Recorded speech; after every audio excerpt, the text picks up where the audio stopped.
Hi guys, welcome back. In this lecture we're going to take our previously created render models and we're going to run through and render all of those up. So the first thing I'm going to do is navigate to where I've saved those, and I'm going to start with our ring solitaire 4 claw, and I will grab the render ground plane. So I'm going to drag that into the scene and I will open that. And no, I don't want to save the changes. And now I am going to open up my panels. I come to panels and it's the materials, and I've got my materials environments named view rendering as well as the properties there. So I'm going to import the materials that we created. So I'll hit that plus button and import from material library. And I'll navigate to where I've stashed those. And I'm going to grab metal yellow, white, rose, as well as the diamond, and yeah, those will do. I'm also going to grab a couple of environments.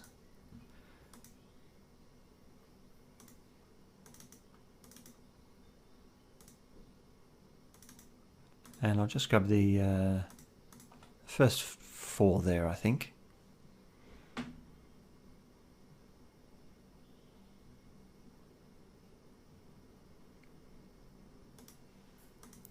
Okay, and I'll double click environment number 1 to make that the active environment.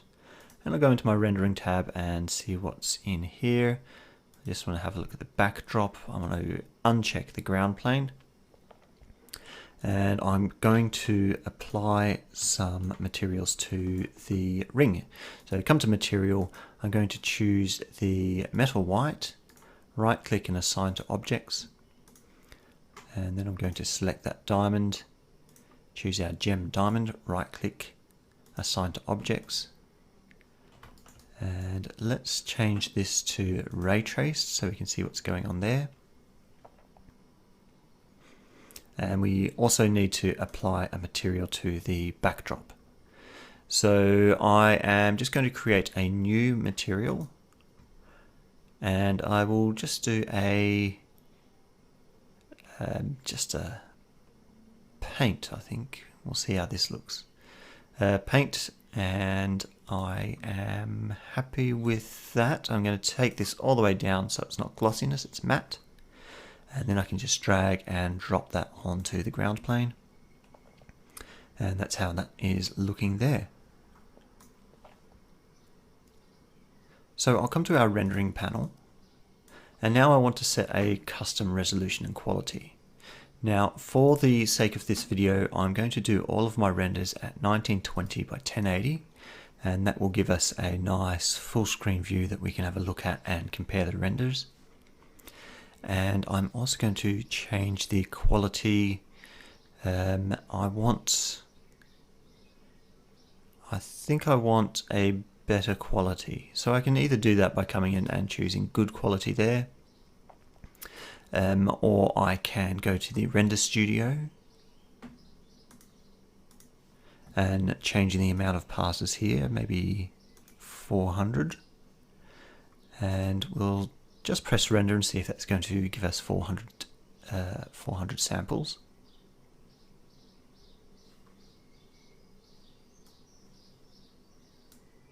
And that's come up on my other screen, there it is, and you can see that we're counting up to 400 samples. Okay, I'm just going to quit out of that for now, and let's have a look at that environment again. And I'll see what environment studio number 2 looks like. And I think I like this a little bit better for this scene, although I might just bump up that intensity just slightly to give us a little bit more of a brighter view there. Okay, now I'm going to come to the named views, and I'm going to double click front, and now I'm going to start rendering all of these up. And I will be fast forwarding through a fair bit of this just so you're not bored watching my computer render, but at the end of this I will open up those images and we'll have a bit of a review.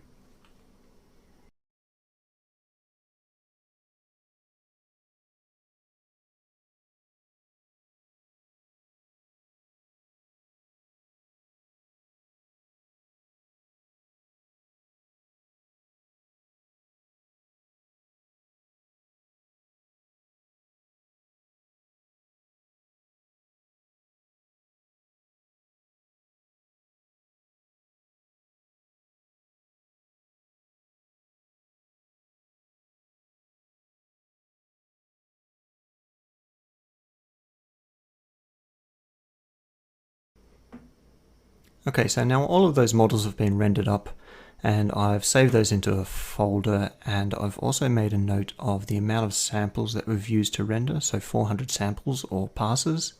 And I've also made a note of the render times. So when we render with different software, different programs, we can always have that comparison there. Now the next thing I'm going to do is I'm going to grab a different ring. We're going to grab that trellis ring. We're done with our 4-claw solitaire, so I'm just going to, well, I don't even need to delete that. I'm just going to navigate to where I've got that trellis ring, and it's the one with a render ground plane. I'm going to drag that in and open that file. Do I want to save the changes to the ring solitaire 4-claw render ground plane? Me personally no, but you might, and if that's the case, press yes. So here we have the trellis ring, and that's came in, and we've got the named views there ready for us. And let's see if we've got our materials. I think I'm still going to have to bring in those materials. So import from library.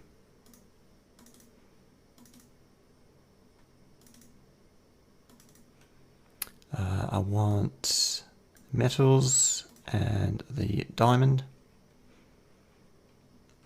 And same as before, I'm just going to create a white ground plane.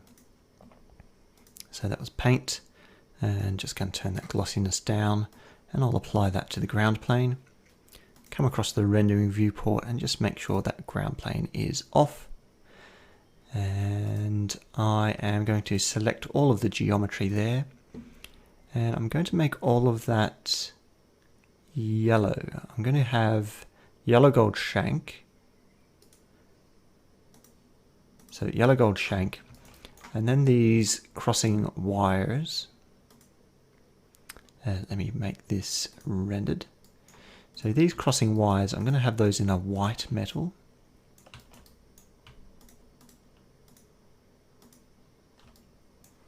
Let's make sure I've got everything selected there. I think that's everything. And I'll right click and assign to those objects. And that looks like we've got everything.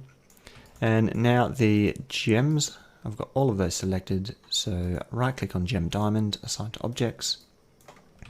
And for the center, I'm going to create a ruby. So I'll select those, ungroup, and then regroup.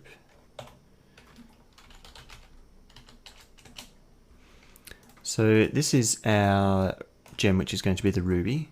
And I'm going to create a glass, and we'll call this gem underscore ruby red, and I will start off by applying that to that object.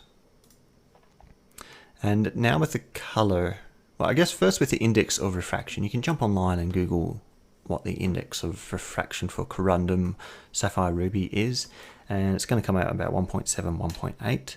So I'll go 1.8. And the great thing about doing this, you know, we don't have to stick to real world values. If you want to sort of break up some of the facets or anything in a particular gem, you can just play with that index of refraction, and it's not really going to, nobody's really going to mind too much. Let me flick this to ray traced. And we need to change the color. So I'm just clicking on color there, and we will go for, that's fairly dark. I want to bring it around to the magenta just a touch, and maybe back off the saturation. You know, just Google rubies and you'll get an understanding of how they look.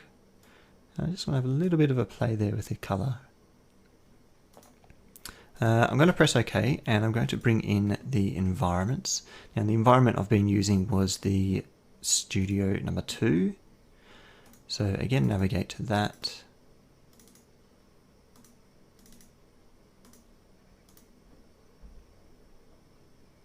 And I'm going to double click to apply that to the scene, and you can see straight away we've got a lot more life going on in the render. So this was the base one, And then this is our custom environment. Got a lot more life. Okay, so now I've got that lighting scene set up. I can tweak the color of that gem a little bit more.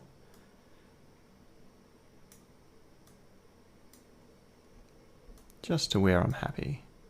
And I'm thinking that looks pretty good to me. Okay. So now we've got our gem ruby red. We can save that. Save to file.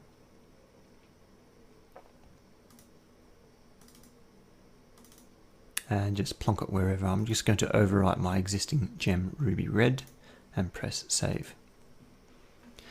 Now, one of the disadvantages of using cycles as a render engine is sometimes I find that the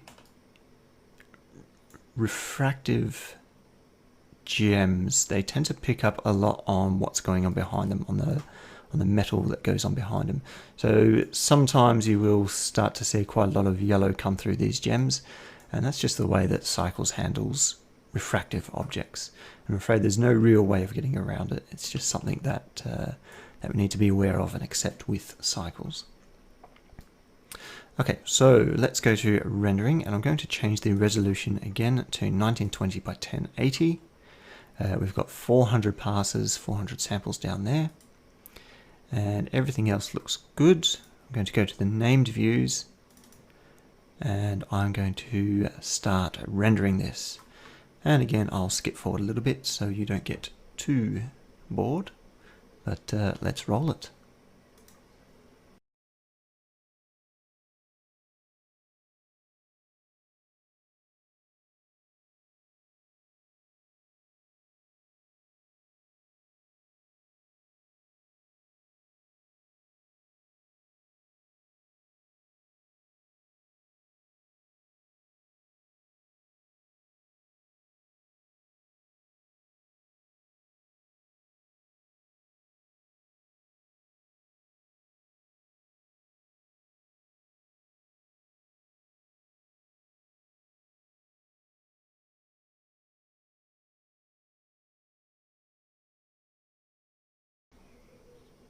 Okay, so that's the 3-stone trellis style ring wrapped up, and I'm going to come and navigate, and I'll find where I've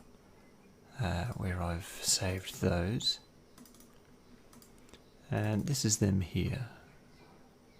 So I'll make those full screen, and let's have a look. We've got our scallops here, and they're looking okay. We've got our little bumps, our little beads, and I think that's sort of helping sort of break up the hardness of those edges. In our other models that we'll have a look at, you'll notice that we've got some really nice sort of scalloping. The light will catch those a lot better than what we've got here. Now I'm thinking that the lighting on these is probably a little bit dark, so I probably should have just maybe increased the intensity of that HDR map, the environment. And the second one here, we can sort of see that issue with the yellow gold coming through the gems on the shoulders. The ruby's looking really nice though, and the side gems are looking pretty good too. This perspective here, we are getting a lot of black on the side of the shank, and that's coming from the environment. You can imagine that there's probably a black space in the area that is facing. But aside from that, it's a pretty good render. And I think with a little bit of tweaking and positioning of this model with that environment, we could get a really nice angle. That's our side view, and again the gems in the shoulders, they're not terribly fantastic.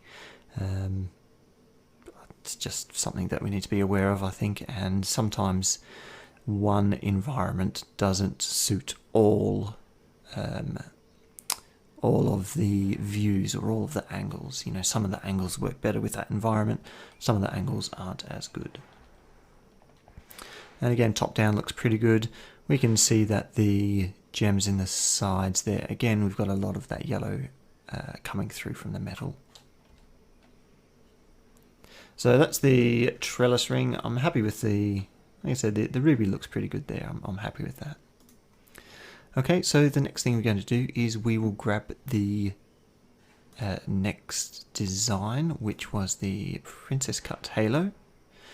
So I'll go to my assets, to the models, and I'll clear that scene, and let's grab that that one. So Princess Halo ground plane, and I'll open that up.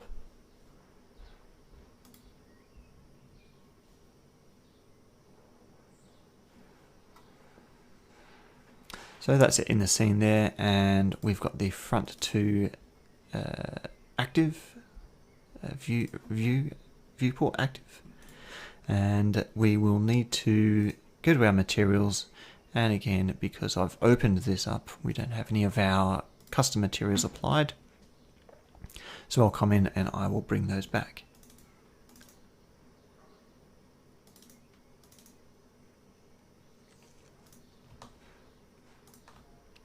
I'm just going to use two materials. I'm going to use the diamond and metal.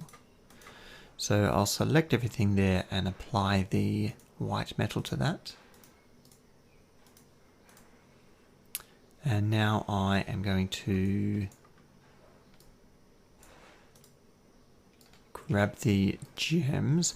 Now it might be a little bit easier if I just sort of hide everything. And now I can grab all of those gems and apply that material. Bring everything back.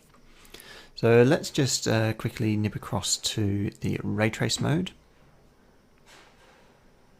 And you can see that with this sort of standard environment, it's not doing us any favors. It's looking pretty bad. So let's go to the environments, and we'll import our own environments. And I'll bring those all in and we'll see which one works best.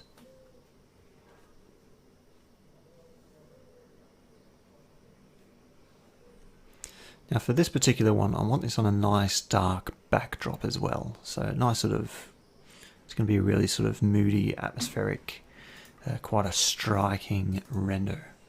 So I'm going to apply the Studio HDR Environment 1, and straight away we can see we've got a lot more life going on in the render.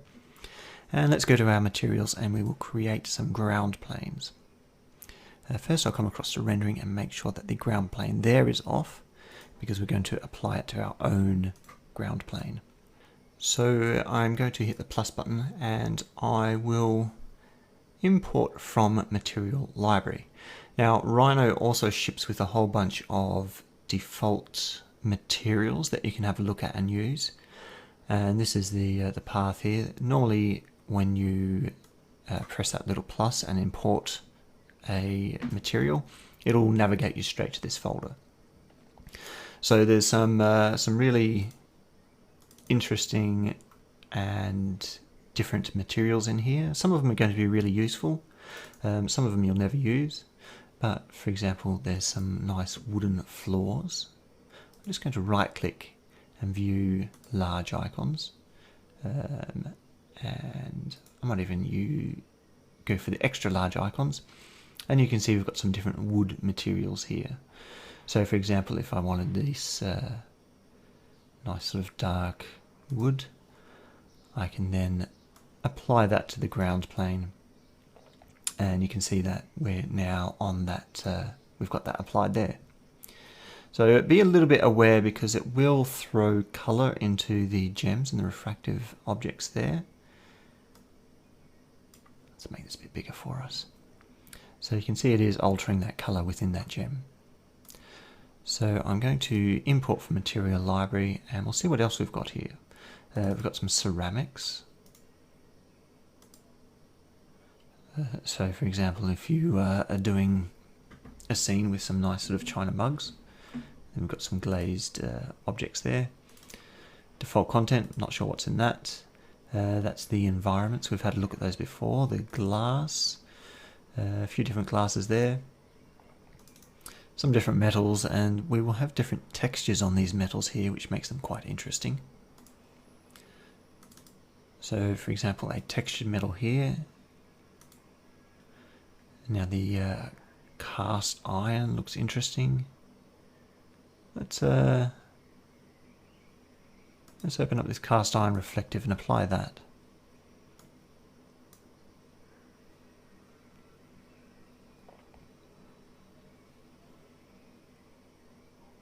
So we're getting a little bit of texture come in. If I come and have a look at this material here, we've got a bump map, which is creating some depth information.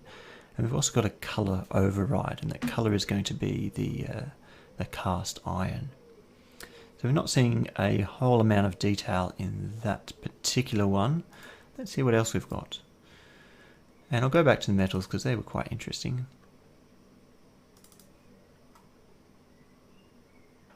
Diamond plate reflective number 3.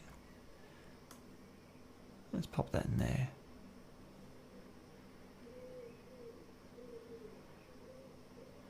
So one thing to note is that the textures or the bump map for this particular material, we're not really seeing that in the scene. So I'm just going to zoom out and see if I can pick up where we're going wrong.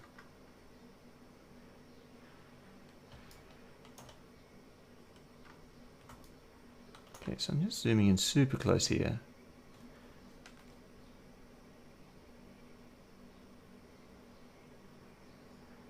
And I'm not seeing where the bump map is being applied. And now that's resolving, it could be that this is super small, super fine. And because it's so small, that's why we're not seeing it. So I'm going to come in, I'm going to click on this diamond plate image. And you can see that we've got this image here, and this is going to be applied across the scene. And as I come down, I've got this mapping channel. We can see that it's set at 0.3, and I'm going to set that at 1. And now you can see that it's becoming a little bit larger, a bit more noticeable. So let me set that to 10. And that is more like what I'd expect to see there. So that's the mapping within the color texture. I'm going to come back in, I'm going to click on that material. And then I'm going to come to the bump map. And again with the mapping, I'm going to change that to 10. So the bump map will correlate with the diffuse color map. So if you if you change the color map, make sure you change any additional maps you've got there as well.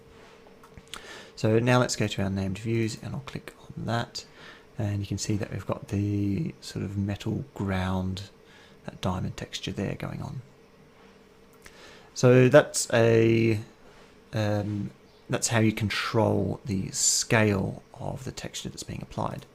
And now we know what's going on with that.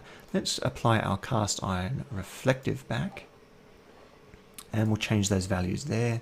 So the size here is 0.1. Let's make that 5. I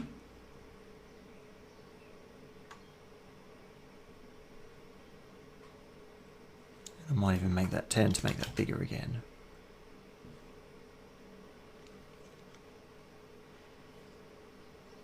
And I'll come back to the bump map, and I'll change that to 10. And I'm just going to up the percentage of the bump map to 100%, so we get the full effect of the that texture which is driving some of that forced geometry. So that's it there. I don't think there's a huge amount of detail in this particular one, but in any case, we will proceed with making our own ground plane anyway. But it's certainly a lot of fun to go in and have a look at all the different materials that you can see. Some of these fabrics are quite interesting.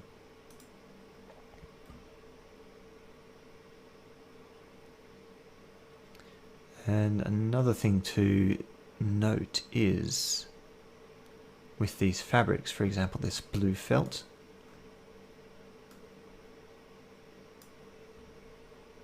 So we've got, with this one, it's just a color map. But if I go into that, and we've got the mapping there, and at the moment we can't see any weave, so I'm going to change that to 10.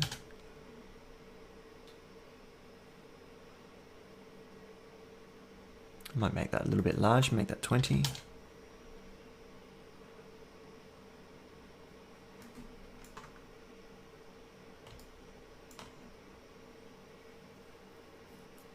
And you can see there's a little bit of texture there going on. So one thing to note is, of course, we've got the mapping of the texture, but we can also adjust the color of the texture. So if we go to output adjustment there, we've got the color adjustment. And from here we can do things like change the saturation.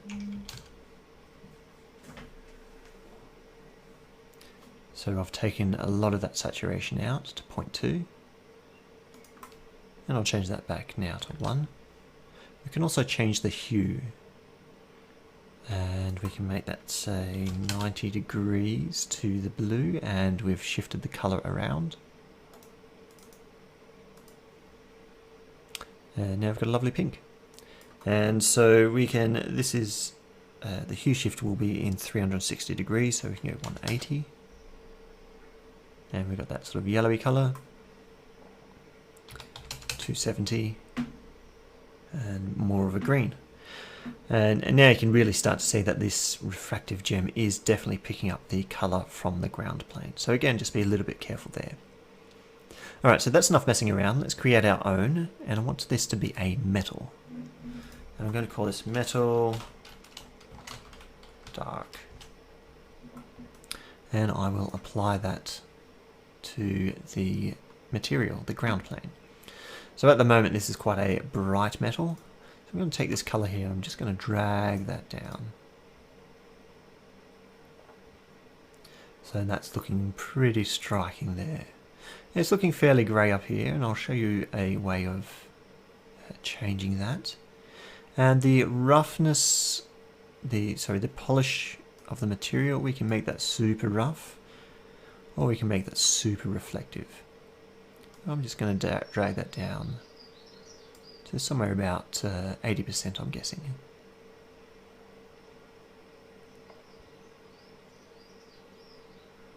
And I think that's looking pretty good.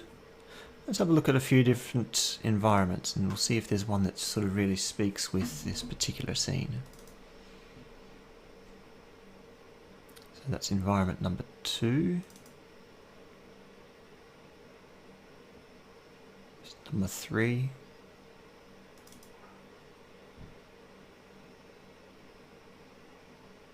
Number 4 is looking too bright. I think we're blowing out a lot of the detail in the center as well as these halo gems.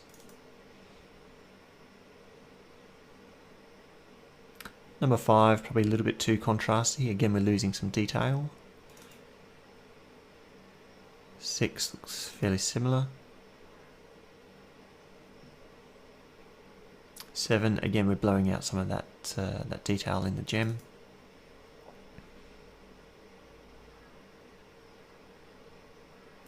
8's not bad. We're getting some nice detail in these side gems. It's fairly dark.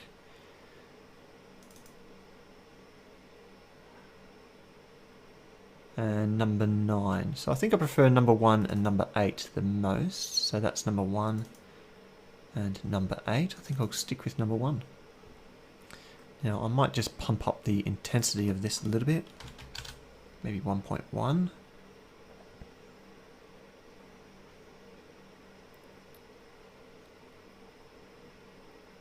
And now I want to sort of just darken off that background a little bit. What's happening at the moment is the reflective ground plane is picking up the light from the environment. So if I create a new plane, and I'm going to try and block some of that light. So I'm coming to the front, my teeny tiny front viewport there, and I'm going to type plane. I'm just going to add in just a flat plane like that. And that's it here, and I'm going to drag that back.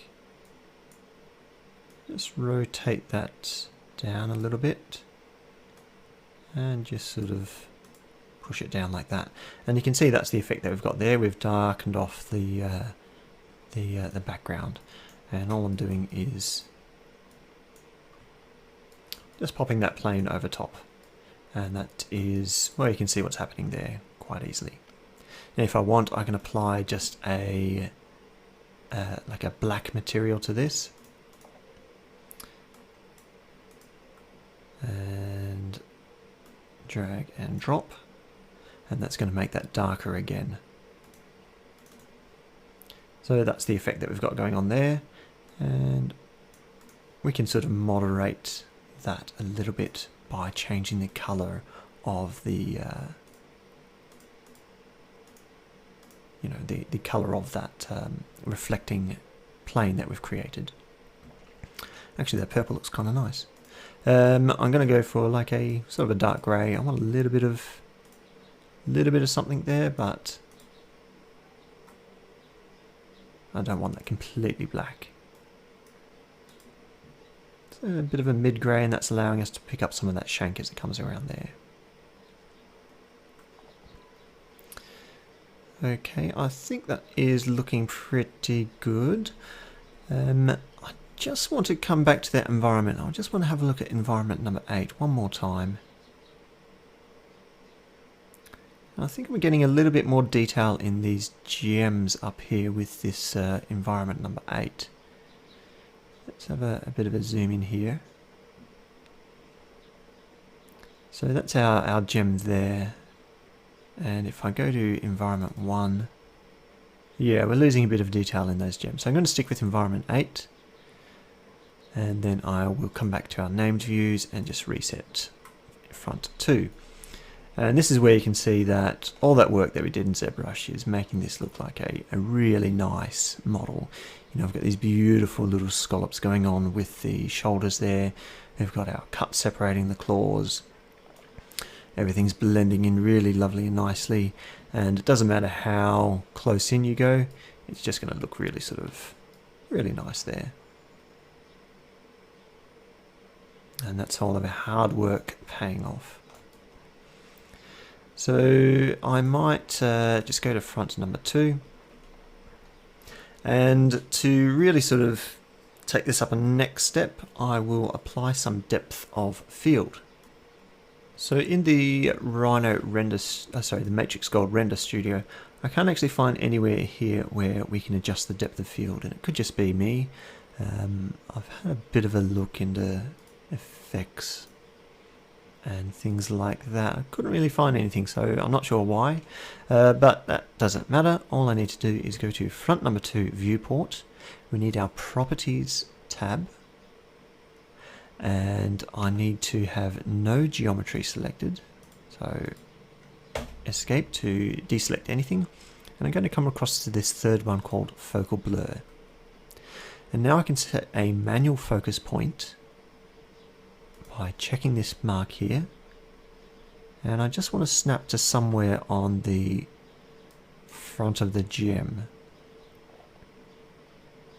So because it's out of focus, it's a little bit hard to see. So what I might do is I might press escape. I'm going to select that gem and isolate it. And now when I do my focal blur, then I'm just going to snap to just somewhere on that gem. I'll click and then I'll right click to accept that focal point, and you can see that's coming into play there. Here, let's bring everything back. And I think at the moment this depth of field is too extreme. We're losing the focus point pretty quick there. So let's come to focal blur, and the larger the value means the more of the ring is in focus. The lesser the value, then the less of the ring will be in focus. So this comes from a photography term where we use apertures to control the depth of field, and if we would do something like a 2.8, then you can see we've got a very extreme depth of field going on there. Most cameras won't actually go up to about 100, but we can set that because we're on a computer. And I think I might go further again. I'll go 150, and I just want a slight blurring as we come to the back of the shank, maybe even 200. Okay, now I've got all of that set up, let's render this. Now, a little quirk I've found with MatrixGold is if I come and press render, it resets the focal blur back to no focal blur. So in order to get around that, I'm going to change to the rendering tab. I'm just going to scroll down and press render here, and we'll see how that goes.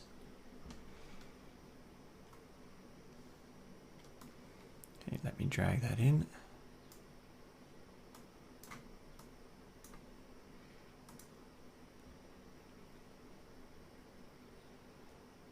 And I will just let that chug away for now.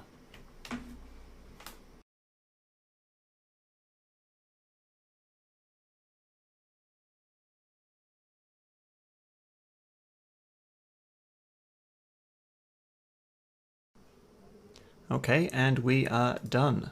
So this is the end result. I think it's looking really nice. It's still got a very subtle grain in that shadow area, nothing to really worry about at this point.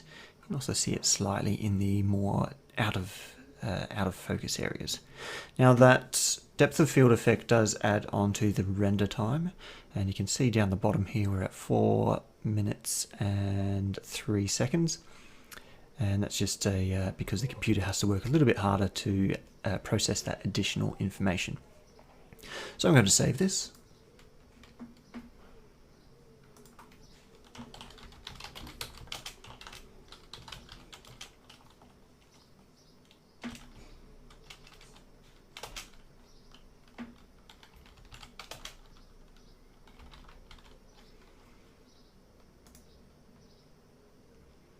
And while we're here, we can also have a look at some basic exposure controls. At the moment, we've got this panel coming out here, and I can collapse that there. And if we want to get that panel back, just need to hit that little magic wand icon, and here it is. So I've got two options here. We've got the gamma and the tone mapping. The gamma refers to the, I guess the easiest way to say it is the brightness and darkness of an image. And if I change this to one of the presets here, maybe 1. Oh, there we go. Okay, now it's catching up. So I'll change that to 1. You can see quite dark there. And if I set a custom value of something like 5, then you can see we're quite white. The default at the moment is 2.2, so I'll leave it there. But if I do want to slightly adjust that, I can. The other option here we've got is the tone mapping. I'm just going to drop this down. I'm going to choose a custom black and white point. And this will allow me to clip off the blacks and the highlights in the scene. Now at the moment we've got a histogram here, and this shows a distribution of all the different tones in the scene. So we've got whites up the right side and blacks at the left side. And if I take this little slider here, then I can clip off some of those blacks and make it darker. And if I take this white side here, I can clip off some of those whites and make those pop a little bit more. So I'm changing the contrast. Oops, sorry. And I can also come on the other side of this and sort of reduce the contrast as well. I've taken that to 1.1. And I can keep on dragging that out there. And you can see where the different information is stored within this image. So we've got these very bright catch points here in the facets and the tips of the claws. I just want to come back and just clip out some of those highlights to give us a bit more contrast there. So I will have a little bit of a play. And if I want to just set that back to the default, I can go 0 for the black point and 1 for the white point. There's also an option of doing a logarithmic adjustment where you can change the exposure to maybe 0.5, the bias and the contrast. The contrasts, let's go with maybe 1.5, and then the bias, maybe 2. We'll see what that looks. It's not going to go above 1 actually. 0.2 for the exposure. But to be honest, using the black and white point is a lot more familiar to me working with this histogram here. So once you're happy with that, you can also press save. We've also got some post effects. Now, these are fairly basic effects, and to be honest, I don't use them a lot. There's things like glare and glow, depth of field. We've rendered our own depth of field, so I'm not going to worry about that. Glare will take the highlights, those high points, and add a little bit of a glare to them. But it's fairly crude in cycles, I think. I don't think it's the best way of going about it. I'd probably rather take that into Photoshop I know that Keyshot and V-Ray, Octane, they've got a much more sophisticated method of dealing with the glare. But let me just, it's also taking quite a while. Let me run this and we'll see what the glare effect actually does. And there it is. That's lovely, isn't it? That's completely, completely not what we want. There is options to change the glare, and you can play with these values here, but like I said, it doesn't give a terribly realistic look. So I will keep the glare off. And so that basically covers those couple of simple exposure post effects there. And that covers the rendering of this particular scene for the princess cut ring. Next up, we will grab the princess cut ring with the sort of that jagged ground plane, and we'll render that guy up. So I'm done with this scene here. I'm going to select everything and delete. I will navigate to my folder where I'm keeping the assets, and it's the jagged ground plane one that I want. I'm going to open that up. Now, because I've opened this and I don't have any of those materials applied, I will need to come in and import those again. So we know the deal: import from library, training, navigate to that folder. This is going to be white and our diamond. Environment.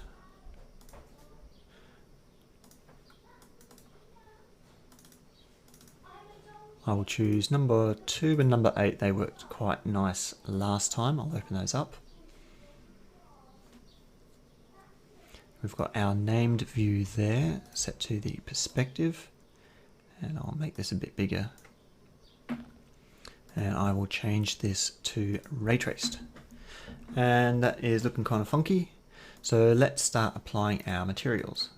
I'm going to select everything and I'm going to apply the diamond material to everything. Now I am going to type cell mesh, and that selected all of our mesh objects. And I'll apply the metal white to those. And then for our jagged ground plane, I will create a very similar style to what we had previously. And I didn't save that, but that's okay. That's pretty straightforward to make. It's a metal ground plane with quite a dark reflective color. And I'll just drag and drop that onto that mesh. There it is. Okay, so that's it there. And then the environments, I will set environment number 2.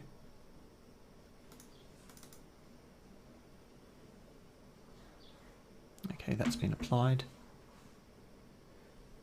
And let's just zoom in a little bit here and we'll see how that's looking. So that's environment number 2. Let's have a look at environment number 8. And I will just pump up the intensity of that particular one, maybe 1.2. And that's giving us a bit more detail there. I'll make it environment number 2.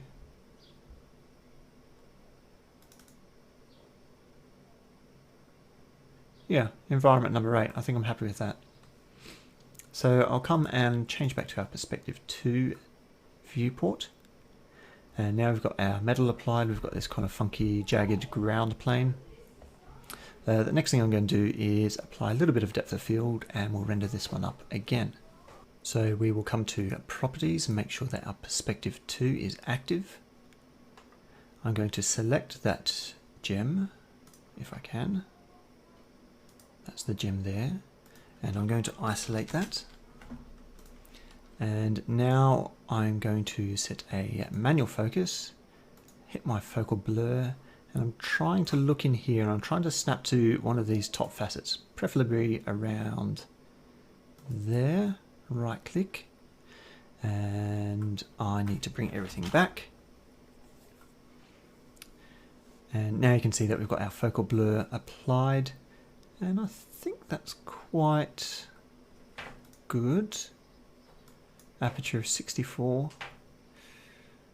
Yeah, I'm happy with that. I think we're blowing out that background quite nicely there. So I will stick with that. Now let's have a look at our rendering.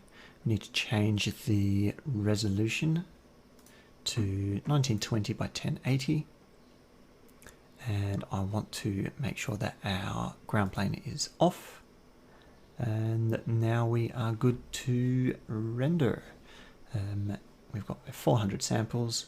So remember, if I press the render button over here, it's going to disable the depth of field. So I'm just going to come to this button and mash the render button. All right, let's roll it.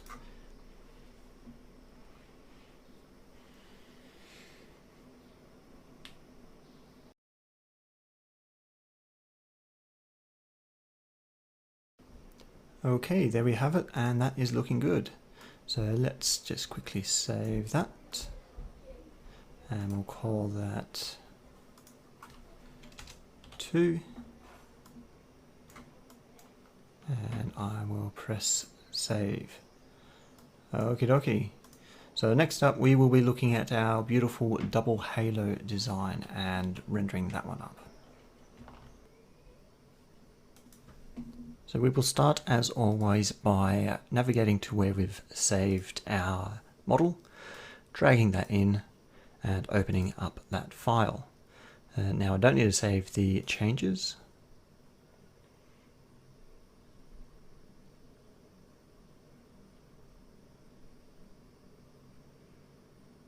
Okay, so there it is. Now I need to still import all of our materials again. We've lost those when we opened up that file. So I will scroll down until I find that plus button and import from material library. Navigate to where we've saved those. And I am going to just grab the diamond and the metal white and open up both of those. I'm also going to open up some of our environments.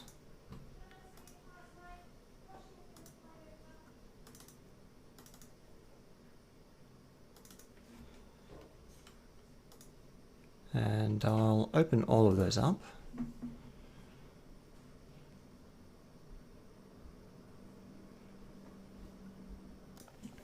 And now I can start applying some materials to the scene here. Now we are going to have a sort of a white gold or a platinum design. And I'm going to start by selecting all of basically everything there. And then I'm going to come to the materials and I'm going to apply the diamond, gem diamond to everything. And then I want to come and I want to select everything that's not a gem. And to do that, I'm going to open up the layers panel. So panels, layers. And the items up the top are the layers that I've imported when we opened it up. So I'm going to turn the gems layer off. And then I can just select everything there and apply that white metal. And I'll turn that layer back on and close that down. So the center gem is going to be a sapphire and the side gems are also going to be sapphires. So I will now create a sapphire material. So pretty straightforward. I'm going to press plus and I am going to create a glass material. And I will call this gem sapphire blue. I'm going to change the index of refraction to 1.8 and I'm going to change the color to blue. And I will right click and assign those to the 3 gems that we've got selected there. And now I am just going to change this to ray traced. And I will hide that background for now. So that's what we're left with. And this will allow me to sort of really dial in the color of that center sapphire. But I will come to the environments and I'll change the environment from Studio to our custom environment, and that's making a huge difference. So now I can come to the materials, and I'm finding this a little bit dark and probably a little bit too saturated. So if I drag this to the right, it's going to decrease the saturation, and up to make it a little bit lighter.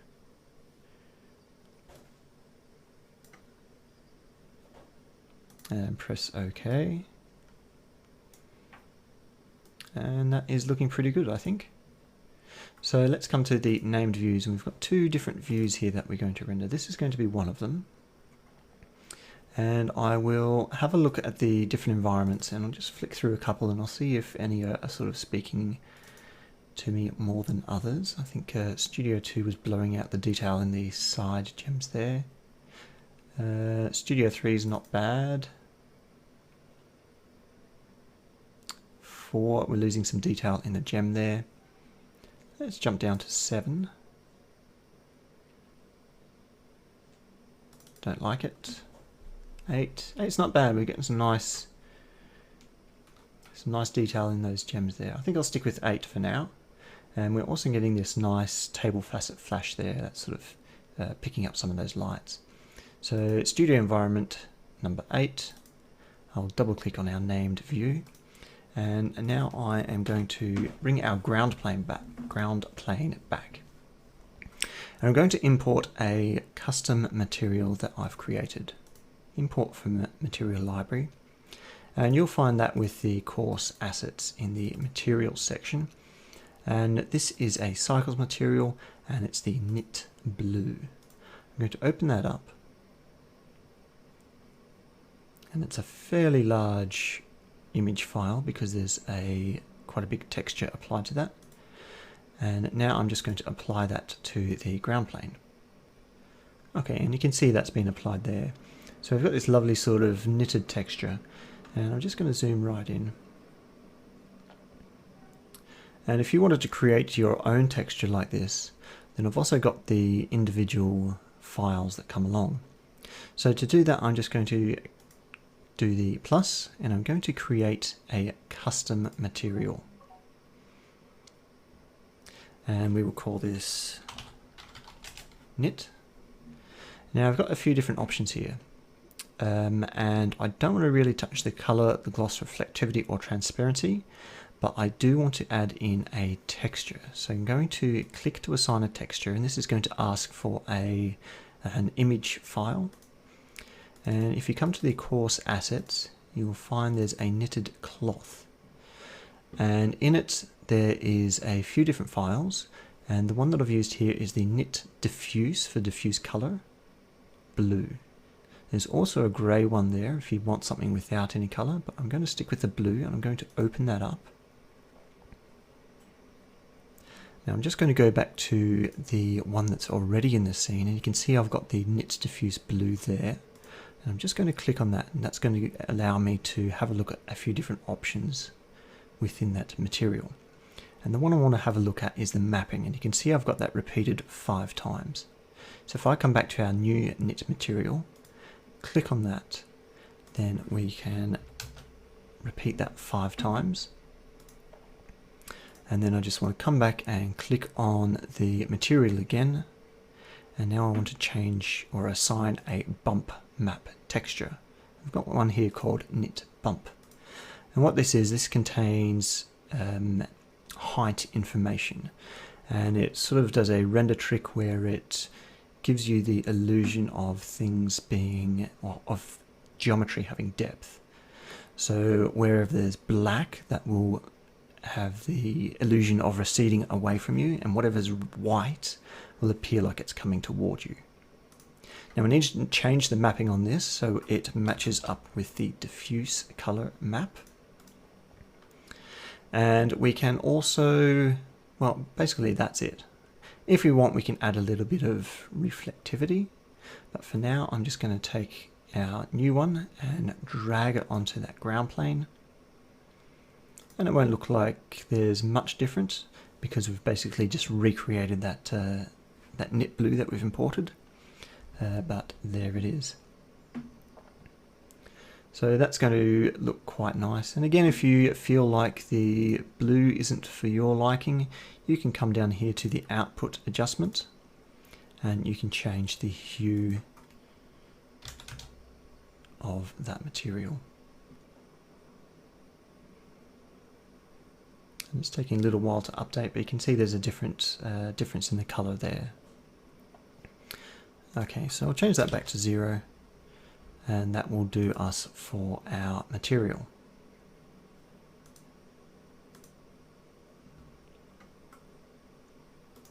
So I'm going to go to wireframe, and then I'll come back to ray traced. And this is a fairly heavy scene with lots of geometry, so it is lagging a little bit on my computer, and it's something to be aware of, that sometimes you will get a little bit bogged down when you're using the ray traced view. So if you're finding that, just change that to rendered, and you might find that things speed up a little bit quicker. So now I've got the background material, I've got our metal, we've got our sapphires and our diamonds.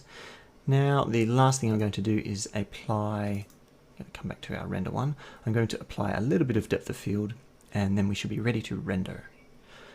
So let's go to the render settings. I'm going to change this to 1920 by 1080. Ground plane is off, and looking over here, just making sure I've got the 400 samples. So come and make sure we're in the render one, and I'm going to come to properties, and I'm going to make this a shaded viewport. And now I am going to deselect everything, and now I'm going to add a manual focus point, and I will isolate the gem first. So select that gem and type isolate, and now I will deselect that object, come and apply a manual focus point right on one of those facets there, right click to accept that, bring everything back, and we'll see how this looks in the ray traced view. So that's looking pretty nice. We've got a nice little bit of blurry depth of field here, and the background is lovely and out of focus, but nice and crisp around the gem. Starting to lose a little bit of focus on the perimeter diamonds at the back there, so I might want to maybe just bump that up to 85, something like that. And that is looking quite nice to me. Okay, let's render this and we'll see how it looks. So coming to rendering and press render.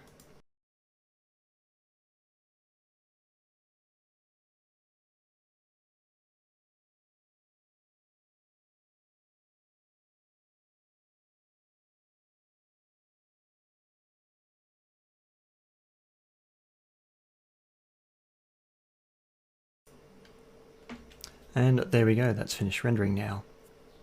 So a really lovely image there. We're getting some lovely out of focus background. We've got this really nice sort of inviting texture here, and a gorgeous model that's really sort of showing off this particular design. So let's save that, and we will call this Double Halo 1. Let me just cancel that, sorry. I need to move this up a little bit so I can see the duration, and that's a little bit off screen for you. So that's Double Halo, that is 1, 400 samples and 3.13 minutes. And save.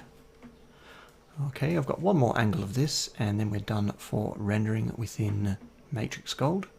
So we will come to the named views, double click on render 2, and then I'm just going to select that center gem again, isolate that, deselect all the geometry, come across to properties, to the focal blur, add a manual focus point to the gem,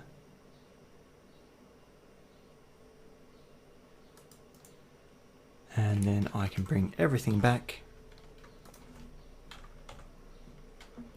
and we'll see how that looks with the focus. The focus is probably a little bit too heavy. It's coming a bit out of focus at the background. So I'm going to go to the focal blur and I'll change the aperture to 150. So that's keeping everything nice and sharp, but it's allowing the focus to drift out the back there. I might even bring that to 110, just to blur that a touch more. And we'll go with 125. I think that'll be good. Okay, so that's looking good. So let's render this one as well.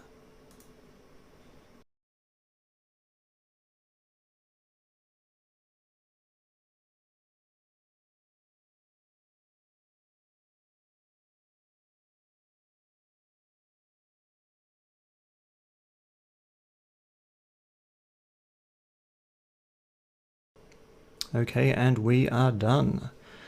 So that is for nearly 5 minutes, 4 minutes and 54 seconds of rendering. And this is the end result here. So again, we've spent a lot of time getting this model looking nice, and I think that's certainly paying off in the end result here. You are starting to see some of the limitations of using the Cycles render engine. You know, I'm really missing some of the dispersion that these gems should be showing, but in the absence of that, I think we're getting a really nice result. So I'm going to save this, and I will call this Double Halo 2, and that was 4.54 minutes.